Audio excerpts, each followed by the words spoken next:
하나님 감사합니다. 오늘 하나님의 말씀을 또 들고 섰습니다.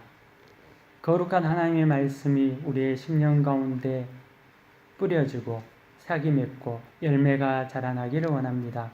이 시간 우리 가운데 성령의 기름을 부어주셔서 하나님의 말씀이 온전히 전달되게 하여 주시옵시고 또 이 말씀을 통하여서 우리가 생명력을 가지고 살게 하여 주옵소서. 전하는 자 듣는 자 모두에게 하나님의 역사가 은혜가 있기를 간절히 바라며 살아계신 우리 주 예수님 이름으로 기도 올려 드립니다. 아멘.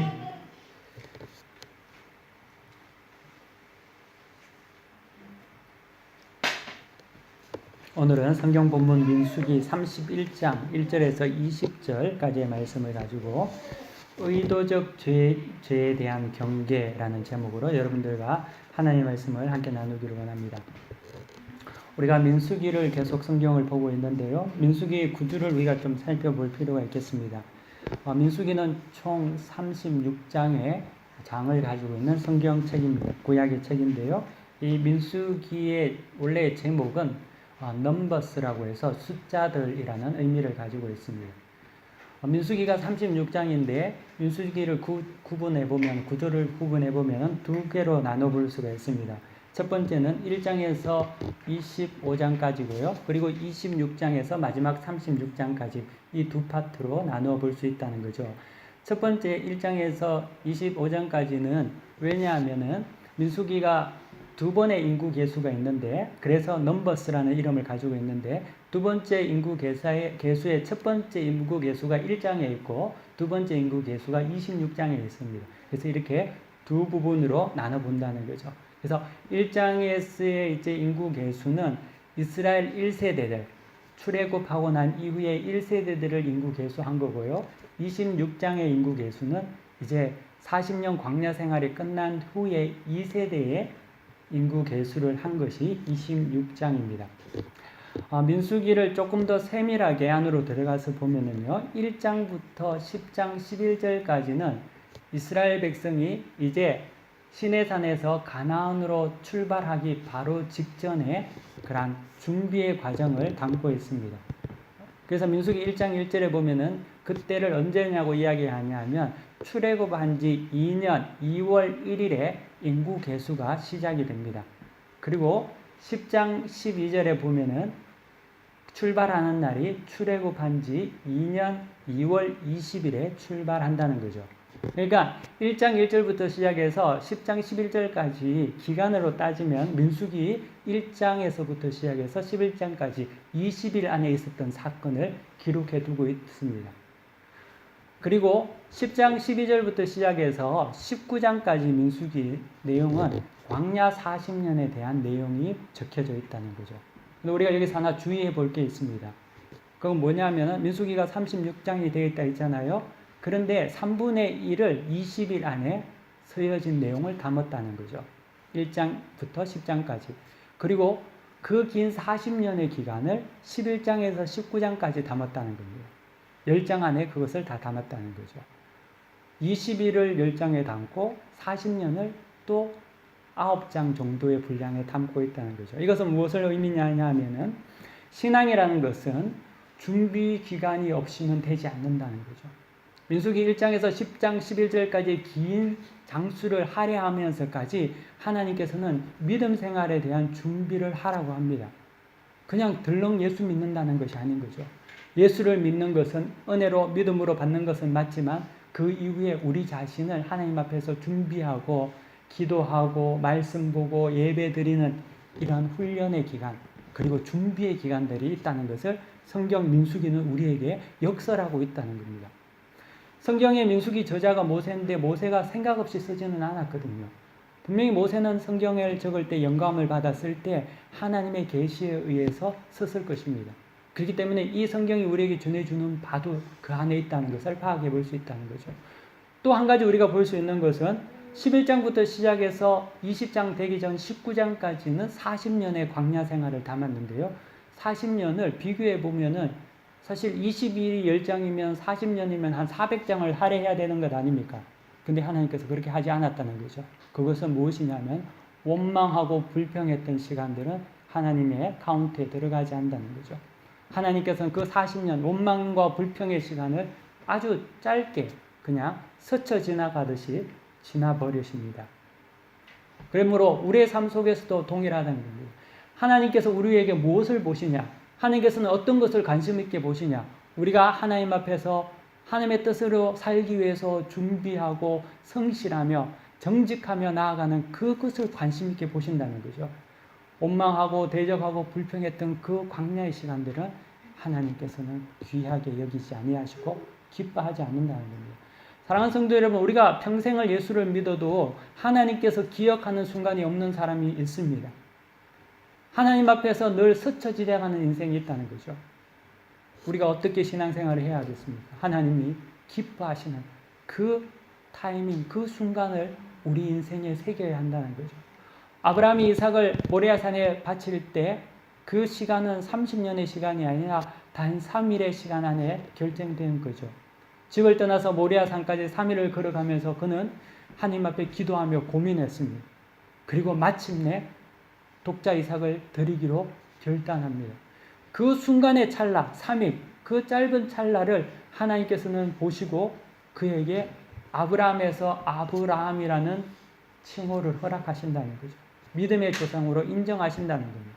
이것은 무엇을 이야기합니까?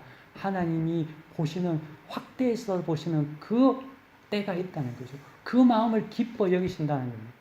믿음 생활이라는 것은 무엇이냐? 그것을 만들어가는 거죠. 우리가 실수하죠. 실패합니다. 우리도 아브라함과 같이 사라를, 아내를 팔 때도 있습니다. 거짓말하고 속일 때도 있습니다. 하지만 그럼에도 불구하고 하나님 앞에 내가 내어놓을 수 있는 게 무엇인가? 하나님께서는 그것을 보시기 원한다는 거죠. 그것을 우리는 붙잡아야 된다는 겁니다. 그리고 20장부터는 25장까지는 40년이 지나서 이스라엘 백성이 이제 광야를 지나서 가나안 동편에 정착하는 그러한 정착이 아니라 그쪽에서 전쟁을 통하여서 땅을 차지하는 가나안 동편 점령기에 대한 내용이 20장부터 시작해서 25장까지 적혀져 있습니다. 하나님께서는 이 40년 광야를 마치고 돌아온 이스라엘 백성들에게 이제는 가나안에 들어가기 바로 직전에 승리를 맛보게 하십니다. 그것이 가나안 동편에서 일어났던 사건들입니다. 그곳에 보면은요, 시온 왕을 이기는 아모리 왕을 점령하는 그러한 역사도 있고요. 그리고 바산 왕 옥을 치는 그러한 역사도 있습니다. 그런 전쟁의 승리의 어떤 모습들을 성경을 통해서 보여주고 있습니다. 그래서 하나님께서는 가나안에 들어가기 전에 이스라엘 백성들이 이미 승리를 맛보게 함으로 말미암아 가나안에서 하나님께서 약속하신 것이 어떠한 것을 맛보기로 보여주는 때가 민수기 20장부터 25장까지의 내용들이 그 안에 적혀 있다는 거죠. 그런데 그 내용 안에는 또 어떤 부류가 있냐면 40년이 지났음에도 불구하고 여전히 하나님을 믿지 못하고 하나님을 대적하고 원망했던 자들도 있습니다. 하나님께서는 그들을 그곳에서 마지막 1세대들을 다 하나님께서 멸절시키십니다. 그러므로 말미암아 26장에 2세대 인구 계수가 이루어질 수 있도록 준비하신다는 거죠. 우리가 실수하는 것이 무엇입니까? 뭔가 다 이루어져서 이제는 조금만 더 인내하고 참으면 하나님께서 주신 약속을 누릴 수 있음에도 불구하고 그 마지막 순간을 놓칠 때가 많다는 거죠. 이스라엘 백성이 그랬거든요. 40년 광야를 마치고 가나안 동편에 이제 그곳에서 승리가 있습니다. 그곳에 하나님의 역사를 보고 있다는 거죠. 그럼에도 불구하고 그곳에서 원망하고 불평하는 자들이 나타나고 있다는 것이죠. 인내하지 못했는 자들이 있었다는 거죠. 10장부터 시작해서 20장까지의 광야의 불편함은 먹고 사는 것의 문제였습니다.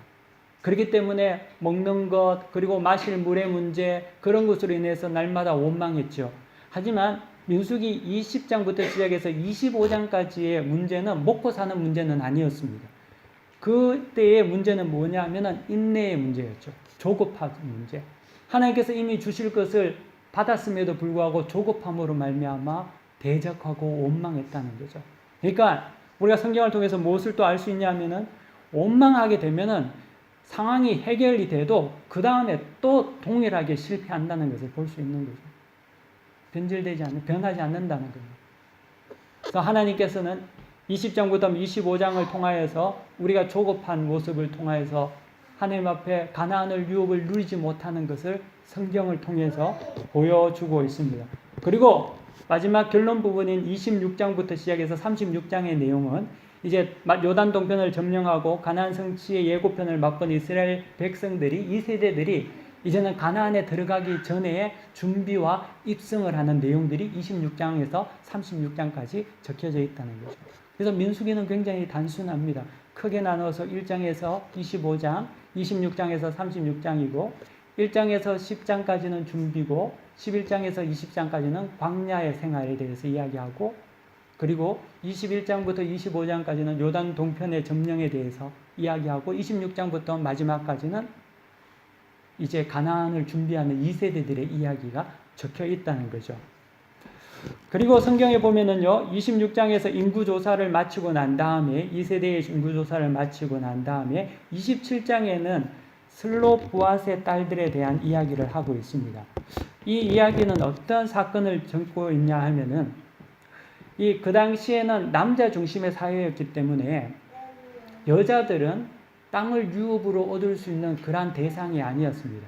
그런데 27장에 나오는 슬로보앗의 딸들은, 이 슬로보앗의 가족은 남자가 없습니다. 아버지가 광야 40년 생활을 통해서 자연살해에서 죽었는지 아니면 전쟁에서 죽었는지는 모르지만 그로 인해서 아버지가 없고 남자가 없는 집안이었습니다.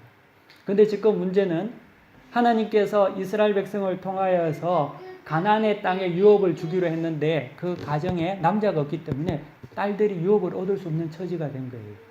그래서 슬로보아 딸들이 하나님께 묻습니다. 모세를 통해서.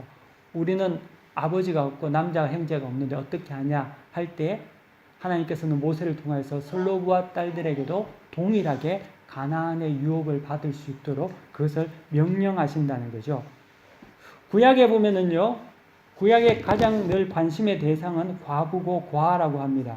이 말은 무엇이냐면 남자가 없는 집안에서는 아무것도 차지할 수 없기 때문에 그들은 자식이 남자 아들이 없거나 남편이 없으면 다 굶고 죽을 수밖에 없는 그런 상황이었죠.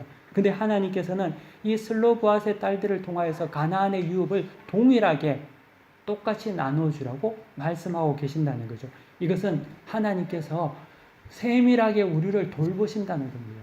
하나님은 약한 자, 어려운 자, 부족한 자를 더 세밀하게 보시고 계신다는 거죠. 하나님은 고아와 가부의 아버지십니다. 우리는 이 믿음을 가지고 삽니다. 슬로보앗의 자녀들과 같이 그들이 유업을 얻을 수 없는 상황이었음에도 불구하고 하나님은 그들을 지키신다는 거죠. 그러므로 우리는 이 사실을 분명히 알아야 됩니다. 하나님은요, 우리의 불편함을 아십니다. 하나님은 우리의 불편함을 마다하지 않습니다. 하나님은 아신다는 거죠. 주님께서는 덜에 핀 들풀도 입히신다고 하셨습니다. 그러면서 주님이 하신 말씀이 있습니다. 하물며 너희 안 지키겠냐. 덜에 핀 백합화도 들풀도 공중의 새도 먹이는데 하물며 너희들이랴 믿음이 적은 자들아 라고 주님께서 말하지 않습니까? 오늘 성경 민수기에 보더라도 하나님의 굉장히 세밀한 보살핌이 슬로보앗의 딸들을 통해서 보여주고 있죠. 그리고 28장 민수기 29장에는 가나안에 드릴 예배와 절기에 대해서 말하고 있습니다. 이 예배와 절기에 대해서 말한다는 것은 어떤 의미를 가지고 있냐 하면은 가나안 입성이 가까워 왔다는 것을 말하고 있습니다. 그들에게 이제 약속의 땅이 이제는 그들에게 성취되어 가고 있음을 보여줍니다. 여러분, 예배와 절기는 무엇입니까? 우리가 생각하기에는 예배는 뭐고 절기는 뭘까? 뭐 초막절, 그리고 유월절, 그리고 뭐 주일, 안식일, 이것이 왜 중요할까라고 생각할 수 있지만 그렇지 않습니다. 왜냐하면 이 예배라는 것은 가나안에 들어가서 드릴 예배와 절기에 대해서 하나님께서 말씀하신다는 것은 우리가 생각하기에는 그게 막 억지로 지켜야 되는 거고 불편한 것이라고 생각할 수 있지만 그렇지 않다는 거죠. 왜냐하면 여러분, 절기는 축제입니다. 이스라엘의 모든 절기는 모여서 하나님을 찬양하고 먹고 즐거이 기뻐하는 게 축제이고 페스티벌이라는 거죠. 근데 하나님께서 민수기 28장과 29장에서 절기에 대해서 말씀하시는 것은 이제 너희들이 가나안에 들어가서 그 가나안에서 누릴 풍요와 축복에 대해서 상기시켜주고 있다는 거죠. 여러분, 잔치집에 갔는데 먹을 것이 없는 것이 있습니까? 페스티벌 하는데 축제하는데 먹을 것이 없는 것이 없죠. 절기에 대해서 하나님께서 이야기하실 때는 그 기본적인 먼저 전제가 뭐냐면 이미 내가 그 축제를 할 수 있을 만큼 충분히 부어줬음을 예시하고 있다는 거죠. 그래서 민수기 28장 29장에서 예배와 절기에 대해서 이야기할 때 이스라엘 백성은 어떠한 마음을 가졌냐면 그곳에서 하나님께서 부어주실 그 축복을 그들은 상상하고 이미 그것을 믿음으로 누리고 감격하고 기뻐하는 마음으로 소망했다는 것을 이야기하고 있다는 거죠. 하나님께서는 꿈꾸게 했다는 겁니다. 예배를 통해서 절기를 통해서 하나님과의 교제를 통해서 그 축제를 통해서 그곳을 사모하게 만들고 꿈꾸게 하신 것이 민수기 28장 29장에서 가나안 입성을 앞두고 절기에 대해서 안식일에 대해서 하는 이유라는 거죠. 왜? 하나님과 만나는 예배의 장소 안식일을 통하여서 그들이 기뻐하고 하나님께서 이루신 일들을 찬양하게 만드신다는 겁니다. 그런 어떤 의미 가운데 30장에 넘어오면은요, 지난주 30장에 서원에 관한 내용이 있습니다. 그러면 서원은 왜 생기냐? 어떻게 할 수 있느냐? 서원이라는 것은 이 절기를 통하여서 하나님의 뜻을 알고 하나님께서 부어주실 축복과 그 감격을 누린 자만이 서원할 수 있다는 거죠. 서원이라는 것은 내 마음대로 하는 것이 아니라 반드시 은혜를 경험한 자들이 서원할 수 있는 거죠. 하나님께 자기 자신을 헌신할 수 있는 겁니다. 여러분, 언제 여러분들이 하나님 앞에 헌신할 수 있습니까?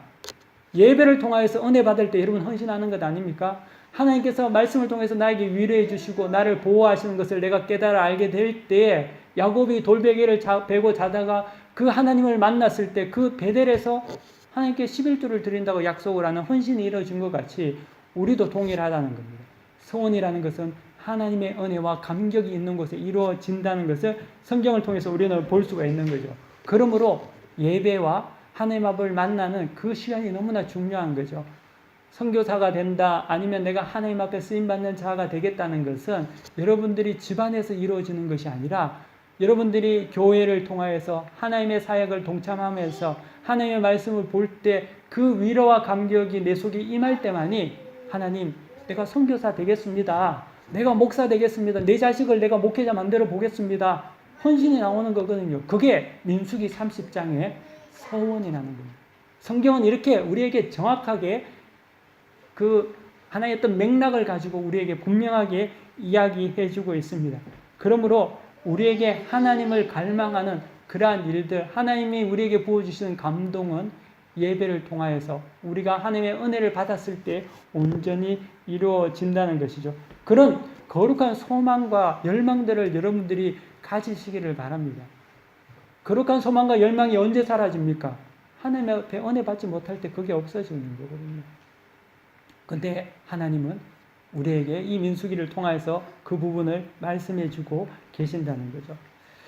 사랑하는 성도 여러분, 우리가 하나님 앞에서 온전한 예배를 드리고 하나님 앞에 집중하게 되면은요, 하나님의 영광을 위해서 살고 싶은 마음이 생겨집니다. 그래서 교회 안에서 하나님께 예배 드리고 기도하고 말씀 보고 은혜 받으면은요, 선교사가 되기도 하고 자기의 모든 것을 팔아 교회를 세우기도 합니다. 세상에 나와서 구제와 봉사와 섬김에 헌신을 합니다. 그 모든 일의 근원은 하나님과 인격적인 만남, 그 사건 속에서 이루어진다는 거죠. 그런데 만약에 이 하나님과의 인격적인 교제와 그분께서 주시는 위로와 감동과 비전을 보지 못하면 어떤 일이 발생하냐 하면요, 신앙은 종교로 전락하게 되고 만다는 거죠. 늘 내 자신을 위해서 비는 기복적인 행위가 되고 만다는 겁니다. 예배를 나오는 것, 하나님을 섬기는 것이 내가 잘 되기 위해서 예배를 드린다는 거죠. 내가 안 되면 하나님도 모두 없게 된다는 거죠. 왜냐하면 이 종교 생활이라는 것은 철저하게 자기 자신에게 맞춰져 있기 때문에 자기 자신이 신이라는 거죠. 내 뜻이 이루어지지 않으면은 자기의 욕망이 성취되지 않으면 하나님을 따를 수 없는 것입니다. 그래서 자신의 욕망과 바람을 성취하게 해주는 신이 가장 좋은 신이 되는 것이죠. 이게 종교가 된다는 것입니다. 그리고 욕구를 충족시켜주는 모든 지도자, 선지자, 그들을 자기의 목사라고 믿고 따른다는 거죠. 하지만 천만의 말씀입니다. 그렇지 않죠. 그것은 종교가 되는 거죠. 그것은 신앙이 아니라는 겁니다. 신앙은 하나님과 인격적인 교제함을 통하여서 그분의 마음을 알고 그분의 뜻을 알고 그분의 비전을 알고 그러므로 말미암아 내 자신이 그 마음에 하나님 마음에 굴복해서 울고 꿇어앉아서 하나님 앞에 붙어 있는 것을 신앙이라고 하는 것이죠. 20세기에 독일의 유명한 신학적 칼바르트라는 사람이 있습니다. 근데 칼바르트가 아주 유명한 말을 했는데요. 너무나 정확한 말을 했습니다. 그 말이 뭐냐면 기독교가 복음을 종교로 만드는 그 순간부터 교회는 타락하기 시작했다고 했습니다.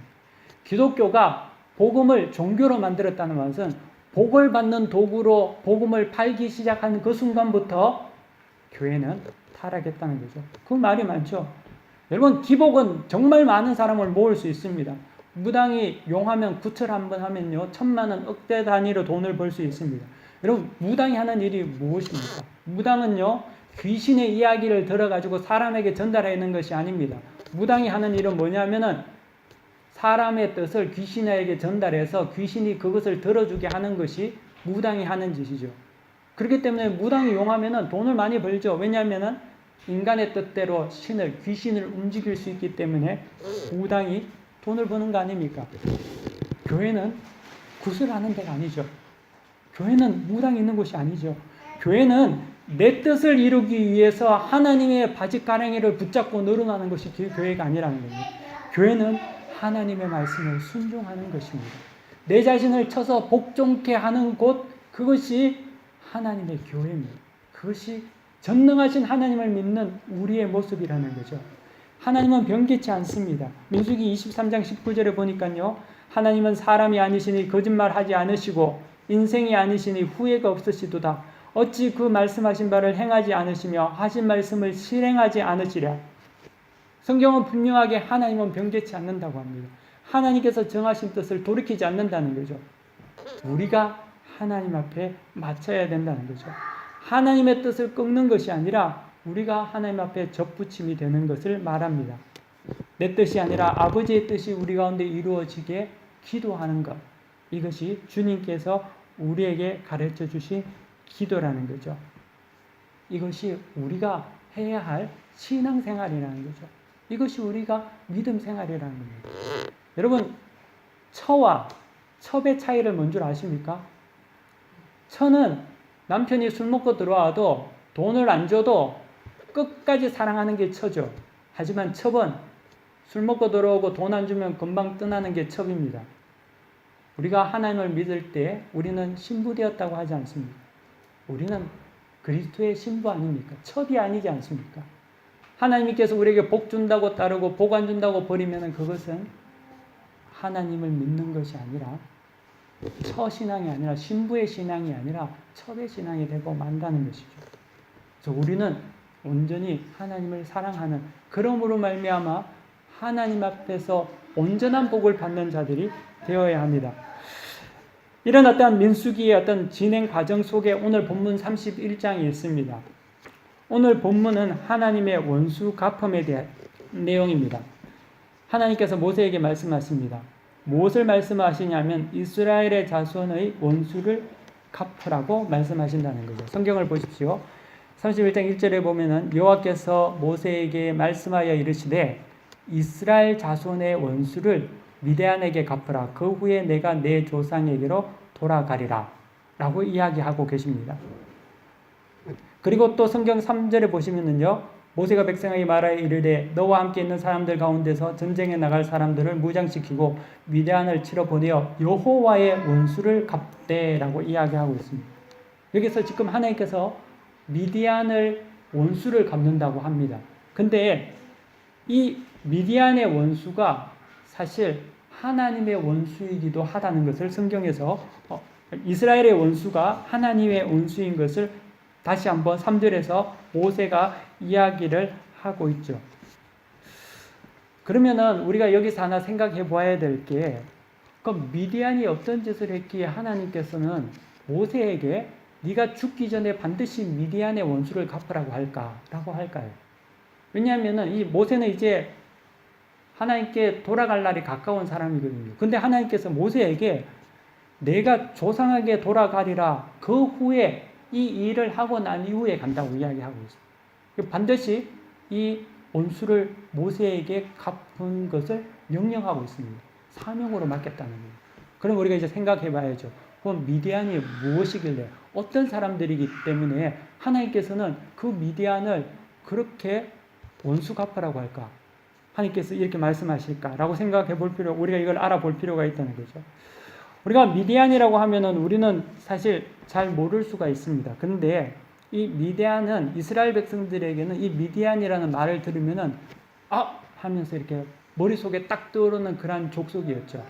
왜냐하면은 예를 들면은 우리가 지난 주간에 한국이 축구를 월드컵 했지 않습니까? 그때 한국과 독일이 16강 들어가는 마지막 예선 경기를 했는데 한국이 마지막에 2대0으로 이겼습니다.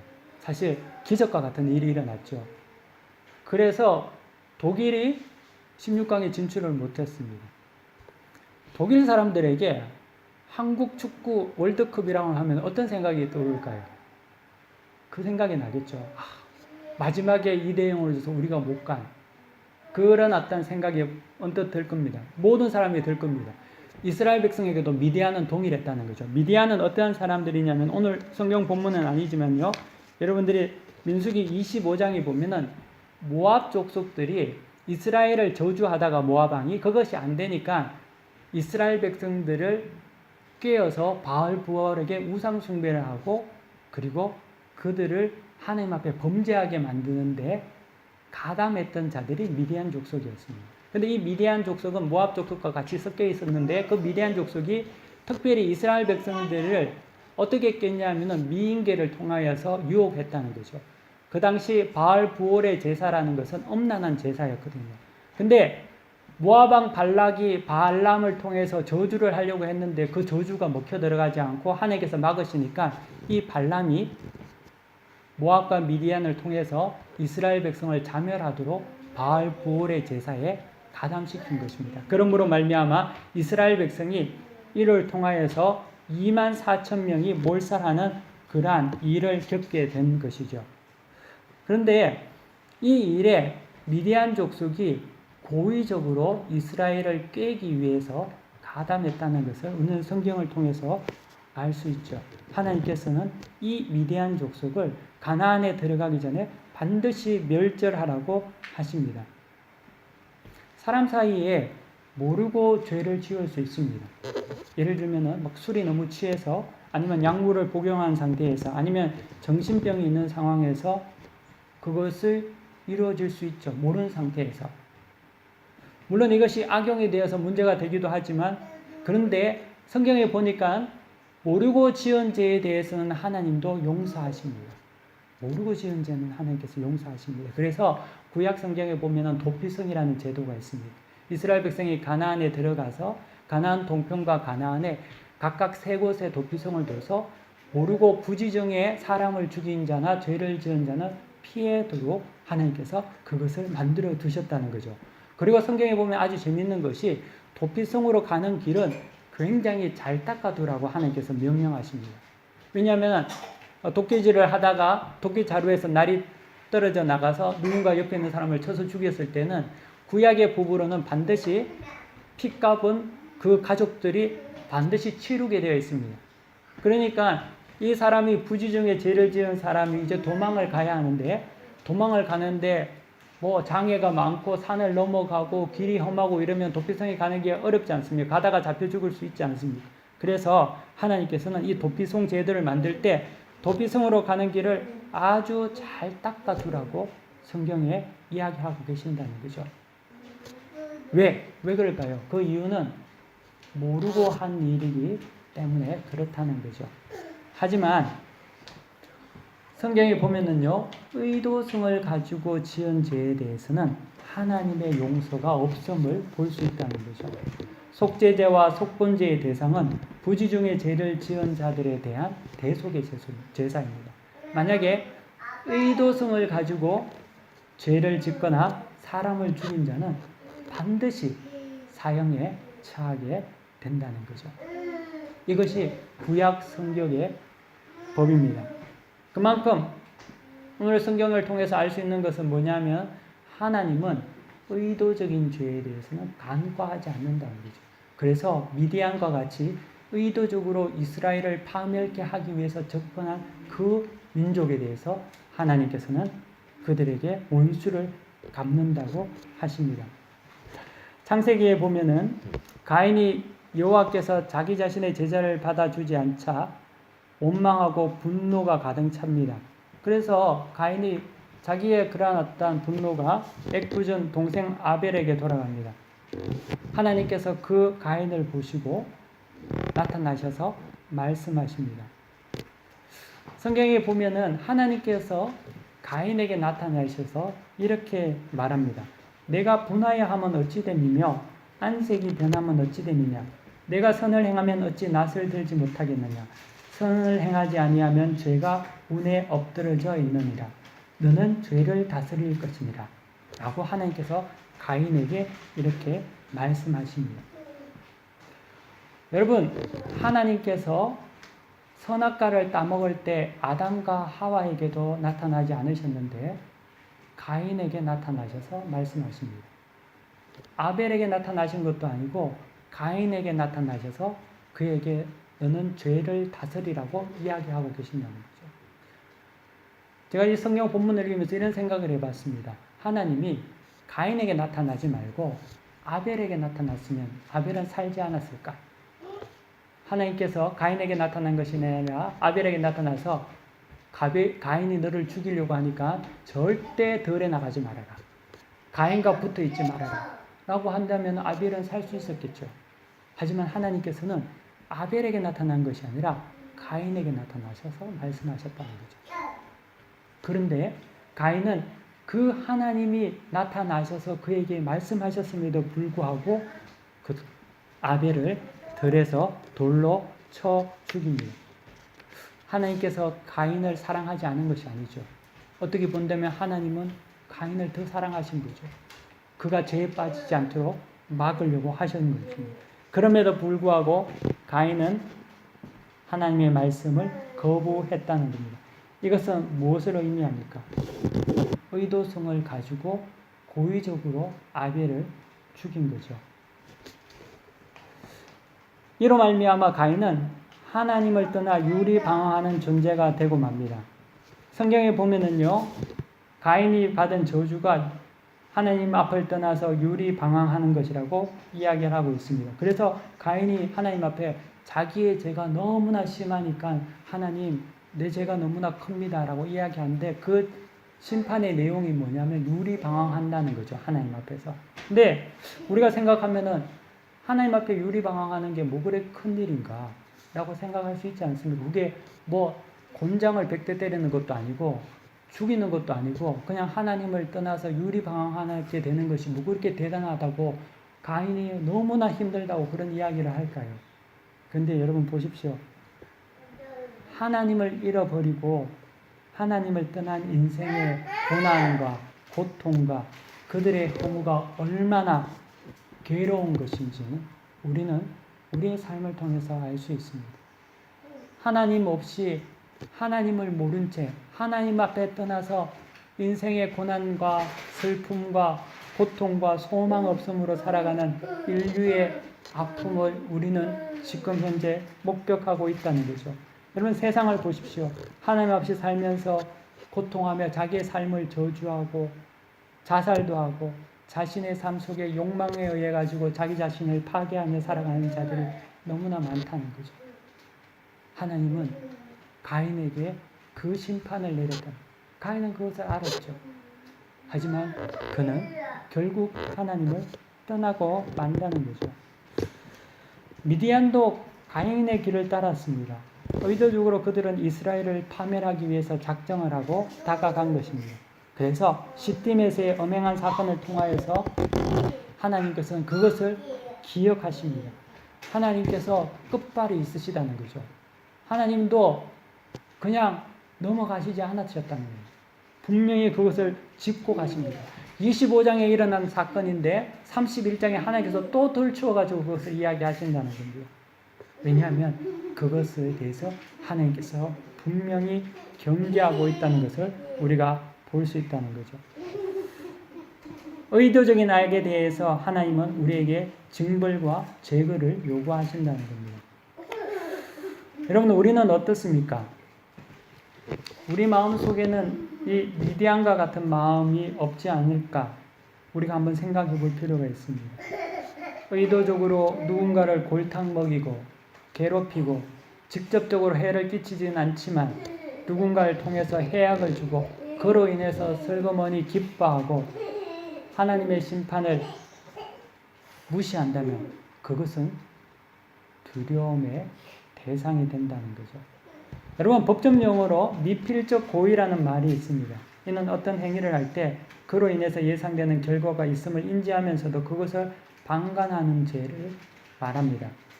하나님은요, 이런 미필적 고의, 완전한 의도성을 가지고 있는 것이 아니더라도 그로 인해서 상대가 고통에 빠지게 하는, 힘들게 만드는 모든 죄를 간과하지 않는다는 거죠. 그렇기 때문에 여러분, 소심한 복수도 될 수 있으면 안 하는 게 좋습니다. 내 마음에 안 들어? 그러면 너도 한번 당해봐. 한번 고생 좀 해봐라. 그런 쓴뿌리를 제거해야 한다는 거죠. 오늘 성경이 우리에게 알려주는 말씀이 뭐냐? 이 미디안과 같이 되지 말라는 거죠. 그것이 의도적인 죄라는 거예요. 하나님은 의도적인 죄를 미워하십니다. 동시에 여러분, 이 사실을 믿어야 합니다. 하나님의 의를 위해서 살아가는 자들은 그를 대적하는 자들이 있다 하더라도 그 대적하는 자들에 대해서 하나님께서 그것을 하나님의 방법으로 해결하십니다. 마치 하나님께서 모세에게 미디안을 반드시 멸절하라고 하신 것처럼 하나님께서는 그 모든 것을 기억하고 계신다는 거죠. 그러므로 우리가 무엇인가에 대해서 복수하려고 하기보다는 우리 자신이 하나님 앞에 올바로 살기만 해도 여러분을 대적하는 자들은 두려움에 휩싸이게 된다는 거죠. 이것이 영적인 논리라는 거죠. 여러분, 성경은 우리에게 하나님의 약속을 분명하게 말합니다. 너희를 축복하는 자를 내가 축복하고 너희를 저주하는 자를 내가 저주한다고 성경은 분명하게 말씀하고 있습니다. 우리가 하나님의 말씀에 온전히 서서 살기만 한다면은 우리가 굳이 복수하고 우리가 소심한 복수를 하고 우리가 남을 골탕 먹이지 않는다 하더라도 하나님께서 그 가운데 해결하신다는 거죠. 이것이 하나님과 그의 백성과의 약속에 근거한 내용이라는 거죠. 그러므로 이 영적인 원리를 우리는 알아야 합니다. 그래서 내 생각이 아니라 하나님의 말씀에 따라서 살아가야 한다는 거죠. 오늘 성경 본문 13절을 여러분들 계속 보십시오. 각 지파별로 택정함을 받은 1000명의 군대가 나가서 미디안을 완전히 멸절하고 돌아왔습니다. 모세와 제사장 엘리아살과 회중의 지도자가 그들을 맞아 축복하러 나갑니다. 근데 나가서 보니까요, 전쟁에서 승리하여서 온 군대들의 전리품이 기가 막히다는 거죠. 왜냐하면 지금 시딤에 의해서 많은 사람이 죽었던 그 장본인들, 미디안의 여자들을 다 살려서 데리고 온 것이죠. 그들은 누굽니까? 그들은 이스라엘을 고의적으로 속여서 바알부올에게 제사를 드리게 한 그들을 버젓이 데리고 왔다는 겁니다. 그래서 16절에 보면 이렇게 이야기합니다. 보라, 이들이 발람의 꾀를 따라 이스라엘 자손을 부올의 사건에서 여호와 앞에 범죄하게 하여 여호와의 회중 가운데에 연병이 일어나게 하였느니라. 그러한 자들을 지금 다시 또 버젓이 데리고 왔다는 거죠. 여전히 영적인 눈이 뜨이지 않는 이스라엘 백성들에게는 그들을 살려서 전리품으로 데리고 오는 것이 무슨 의미인지를 모른다는 거죠. 사실 이 미디안과의 전쟁을 보면은요, 전쟁에서 이스라엘 백성이 한 사람도 죽지 않았음을 봅니다. 오늘 본문은 아닌데 민수기 31장 49절에 보시면은요, 이렇게 이야기합니다. 모세에게 말하되 당신의 종들이 이끈 군대를 계속한즉 우리 중 한 사람도 충나지 아니하였기로 라고 이렇게 말씀하고 있다는 거죠, 성경에서. 이 말은 뭐냐면, 여러분, 전쟁에서 나갔는데 어떻게 군인이 하나도 안 죽고 전쟁에서 승리할 수 있습니까? 이 말은 하나님의 전쟁이었다는 것을 다시 이야기해주고 있는 거죠. 확인시키고 있다는 거죠. 근데 하나님께서 이 전쟁을 완전히 승리로 만든 것임에도 불구하고 놀라운 하나님의 섭리와 은혜가 있음에도 불구하고 여전히 하나님의 뜻을 알지 못하고 안목의 정욕에 어두워서 미대한 여인들을 살려 데리고 온 그 백성들, 그 군대가 하나님과의 큰 대비와 대조를 보이고 있다는 거죠. 모르면은 이런 일을 하게 된다는 거죠. 이를 보고 모세는 진노하며 어린아이와 동침한 남자와 동침한 모든 여자를 죽이라고 명합니다. 그리고 7일 동안 정결의식을 행하라고 합니다. 미디안과의 전쟁은 영토를 위한 점령 전쟁이 아니죠.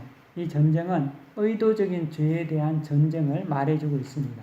즉 의도적인 죄는 용서받을 수 없음을 하나님께서 우리에게 이야기해주고 있다는 거죠. 주님께서도 의도적으로 주님의 말씀을 대적한 대제사장과 바리새인들, 서기관들에게 독사의 자식들이라고 말했습니다. 왜냐하면 그들은 알면서도 변화되기를 거부했기 때문이죠.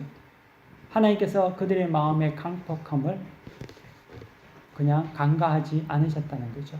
그러므로 의도적인 죄를 짓는 자, 그들에게는 하나님의 진노가 있습니다. 반면에 주님은 십자가 선상에서 자기를 따라오다가 좌절하고 두려워하고 도망친 어린 양과 같은 백성들을 향해서는 그들에게 하나님께 기도하며 알지 못해서 그랬다고 중보해 주셨다는 거죠. 모르고 지은 죄는 희망이 있습니다. 알게 되면 변화될 수 있다는 거죠. 하지만 그렇지 않으면 강팍해지면 안 된다는 거죠. 그래서 이스라엘 백성의 군대 장관들이 49절 이후에 보면은요, 자기 자신들의 하는 행동을 깨닫고 난 이후에 다시금 하나님 앞에 자기의 속죄제를 드리겠다고 헌물을 하나님께 올려드리는 모습이 나옵니다. 하나님은 그것을 기뻐하셨다는 거죠. 하나님은 우리의 연약함과 우리의 무지함을 아십니다. 하지만 우리가 또 알게 될 때에 하나님 앞에 나온다면 희망이 있습니다. 은혜가 있다는 거죠. 하지만 우리가 분명히 오늘 성경 본문을 통해서 미디안 족속을 통해서 우리가 분명히 알아야 하는 것은 알면서도 짓는 죄는 우리가 두려워해야, 경계해야 한다는 거죠. 우리가 아무리 자신을 합리화하고 정당화해도 그것은 손바닥을 가지고 하늘을 가리는 것과 같다는 거죠. 하나님은 우리에게 양심을 통해서 성령을 통하여서 우리의 귀에 말씀하십니다. 우리는 분명히 생각해야 합니다. 고의적으로 우리가 죄를 짓는지 아닌지. 그래서 만약에 우리가 의도적인 죄를 짓는 그런 어떤 행위나 마음이 있다면 그것을 떨쳐버리고 우리가 지금 이제 알았다면 다시금 하나님 앞에 우리 자신을 내어드려서 우리 속에 있는 그런 모든 잘못된 씀뿌리들이 제거되고 하나님 앞에 다시금 쓰임받는, 그러므로 하나님의 의를 이루는 우리 모두가 되시기를 간절히 축원합니다. 다 함께 기도하겠습니다. 거룩하신 하나님 감사합니다. 오늘 미디안 족속을 통하여서 우리에게 주신 하나님의 말씀을 우리 마음속에 다시금 새기기를 원합니다. 하나님께서는 고의적으로 의도적으로 짓는 죄에 대해서 하나님 미워하신다고 하셨습니다. 하나님 우리의 삶 속에 우리가 의도적으로 고의적으로 짓는 죄가 있지 아니한지 하나님 앞에 내어놓고 회개하게 하여 주시옵시고, 이제 우리가 알았다면 이제는 그것을 행하지 아니하며 다시금 하나님 앞에서 우리 자신을 정결케 하는 그러한 시간이 되도록 우리 가운데 은혜 더하여 주옵소서. 감사드리며 예수 그리스도 이름으로 의지하며 기도 올려드립니다. 아멘.